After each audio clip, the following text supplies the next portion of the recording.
Hey everybody, Jeff Antoniuk here. Welcome Internet. Here to talk some more about jazz. This is video number 6 in the Advanced Jazz Learning Techniques series. And we've actually got sort of a twofer deal here today. I want to talk about practicing less, but I also thought that I wanted to sort of give you a tangible idea of what that means or what that looks. So we're going to talk about a great exercise that I love that I call the 9-beat exercise. I've never really had anybody show me this. This is something I've sort of developed on my own, but I'm sure other people have done stuff like this before too. So before we dive into that, one thing I want to let you know sort of about these videos. This semester, I'm really excited. I'm going to 5 major universities around the country, universities and colleges, and I'm doing some guest lecturing on entrepreneurship in music. And that's a topic that's very near and dear to my heart. And that's a lot about what these videos are about. I love that players are tuning in and learning some new practice techniques and getting excited and inspired and everything. That's fabulous. I always want that. But I'm really here talking to jazz professionals like myself, my peers, folks who are out there teaching and playing.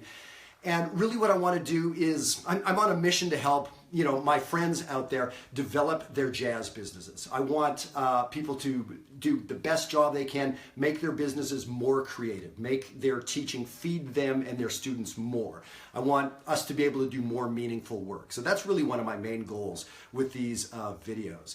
And here's the thing, when we add value to what we're doing, when the work is more meaningful to us and to the student, and when we really challenge people in that way, it's interesting what happens to our business with a capital B. And that is things start taking off. And I know this because I've been doing this for the last 15 years. So I'm talking about tangible effects like doubling and tripling your income. And so this is the sort of things that I've had luck with myself, and I'm excited, and as I said, happy to be going around to some of these universities and talking to folks about it. And I would love to talk to you about it. If any of this sounds interesting, please get in contact with me. Email me at jeffantoniuk@gmail.com or hit me through Messenger on Facebook, whatever it is. But I just really want to get more conversations going and see if I can get, some of the great musicians out there who are not working enough, not earning enough, the gigs are drying up. We all know that stuff, right? So the idea of doing something about it. So that's where we're at. Okay, well, let's dig into the topic today, practicing less. Wow, I've practiced less a lot of my life, but not in the way that we want to talk about today. So there are some very famous Bill Evans quotes. Bill Evans, the great jazz piano player, him talking about practicing the minimum. Not in hours in the day, but focusing. It's like when you go to the gym. You don't just go to the gym and leap around and get full body exercise, right? I mean, it's pretty accepted that we work on a particular muscle or muscle group or upper body or lower body. And people know that you get better, quicker results that way. So this idea about really focusing. Kenny Werner's very famous book, Effortless Mastery. There's a lot of that in there, whether it's stated overtly or not. So that's the idea we're talking about with this practicing less idea. And actually, I was at a workshop that the great drummer Jeff Watts gave when I was teaching at Towson University. And so I remember, I may have even been the one that asked the question, I don't remember, but wanting to make the point to my students that you guys need to transcribe, okay? You need to work hard. So I think me or one of the other faculty members said, so Jeff, tell us about all of the transcribing you've done. And he was like, yeah, man, no, I never really transcribed. I think I did 4 measures of Philly Joe once. And we were like, oh. But then he went on to say, but I took those 4 measures of Philly Joe, and I may be paraphrasing now. Jeff, if you're listening, correct me. But he took those 4 measures and played them fast, played them slow, played them swing, played them as a samba, played left lead, played right lead, played the cymbal pattern on the bass drum. You know what I'm talking about. So he dug these incredibly deep holes. So instead of, I've had plenty of students who have done 45 transcriptions and internalized none of it. Okay, it's fun to pile up the transcriptions. It feels good. It's great for your ears. I'm not going to say there's anything bad with transcribing, but at some point, you got to make the rubber hit the road. Jeff Watts was big on practicing less but deeper. So I think about it as digging deeper holes. I don't want my students to go and dig 15 holes this week. I want them to dig 2 holes, but 2 meaningful, deep holes, right? So that's what I'm talking about by practice less. It's not hours, it's what you're focusing on. And I'm here to tell you that the more you do that, It'll drive you crazy because all you're thinking about is the 20 things you're not working on right now. You'll get over that when you start seeing results, right? It's like you're in the gym doing biceps and all you can think about is how your legs are atrophying or something like that. It's not how it works. Okay, so let me talk to you about this 9-beat exercise. So there's 1,000 ways to practice less. I would love to know your ideas on that. How do you take this idea and make the rubber hit the road with it? I'm dying to know how you like to do it.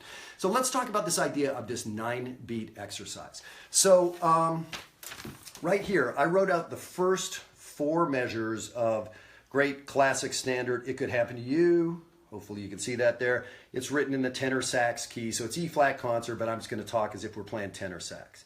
So I'm talking about the first 9 beats of this song.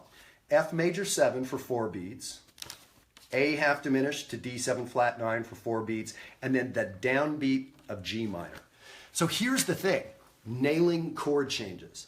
What I want to do is play 9 beats. I want to improvise for 9 beats and no more. And I want so that you can hear that I'm in F major. So first of all, can I set up the F major sound? Now can I transition us to a different place? And can, on the 9th beat, can I land in a new place called G minor? So I'm going to try to do this a couple times. So I'm improvising 9 beats. Right? Let's see if I can do this. 1, 2, 1, 2, 3.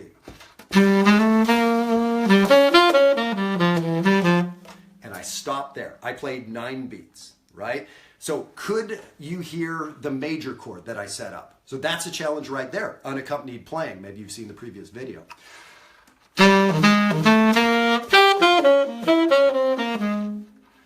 And I'm forcing myself to resolve. So I'm in one key, I've got a 2-5 to a new place. So that's how I'm going to practice this song today. And I love the idea of 9 beats because if you look at so many songs, the motion is setting something up, harmonic motion, set up a tonality, now we move, now we're in a new place. Now here's the thing, why don't I just play 3 measures or why not just the same 4 measures? No. I want to stick the landing on that G minor chord. So, and actually that analogy works great every 4 years when it's the Olympics and we're watching gymnastics. Stick in the landing, right? All the stuff you do in midair does not count until you land and don't move your feet. You got to stick the landing if you want the points. So I used to play stuff that was okay, but I'd kind of wiggle, I'd sort of slide into home a little bit, and it may take me 2 or 3 or all 4 beats to let you know I'm in G minor. Nope, that's not what we're after. So I want precision. Let me try it again. 1, 2, 3.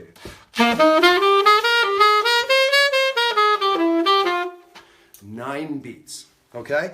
And it turns out so many songs fall into this 9-beat thing. Can I do 6? Should I do 11? You're going to find that 9 works a lot. How about this? How about if I start on G minor? Now I've got this B half diminished to E7 that goes to F. Oh, that's a weird resolution, a 2-5 going to the wrong place, quote unquote. So can I play G minor, now a 2-5, and make you hear that I'm back in F major? Let's try that. 1, 2, 3.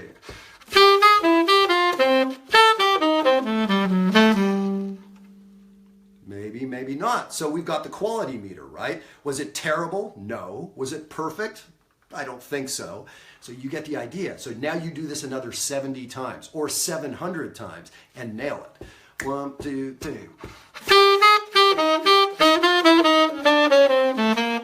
Now that one was worse than the first one. 1, 2, 3.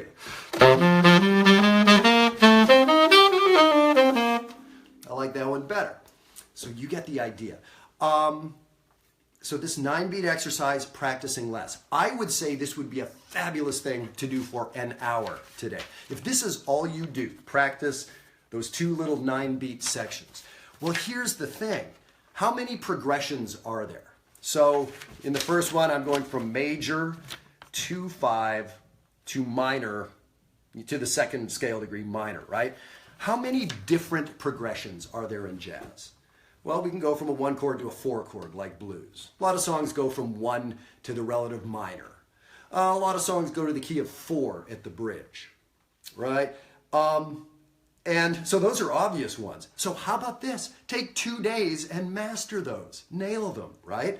And now, yes, there are 11 other keys, but, yes, we'll get there. But if you think about all the harmonic motions in jazz, yes, there's some funny exceptions in, Joe Henderson's songs where he has these funny parallel motions. Well, you'll practice those too. How many motions are there? 100?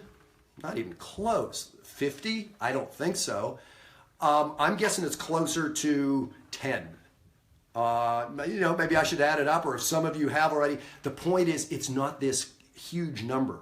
In a handful of months, by focusing and practicing less, you could master your ability to go from this key to that key, from major to minor, from major to relative minor. And guess what? Someone puts a new song in front of you, and you can't really be stumped. And plus, this is ear training too. So when your ear knows how to do this in the key of F, in my example today, to do it in the key of D, okay, we're pushing different buttons. It's at a different pitch level, but you're developing your ear. Because again, I'm doing this unaccompanied. Don't do this with play-along stuff. It's not going to be the end of the world if you do, but I like doing it unaccompanied. So anyway, point of the day is practice less. Focus, focus, focus. And please send me some ideas of how you like to focus or practice less or cull things down to a really good area like that. And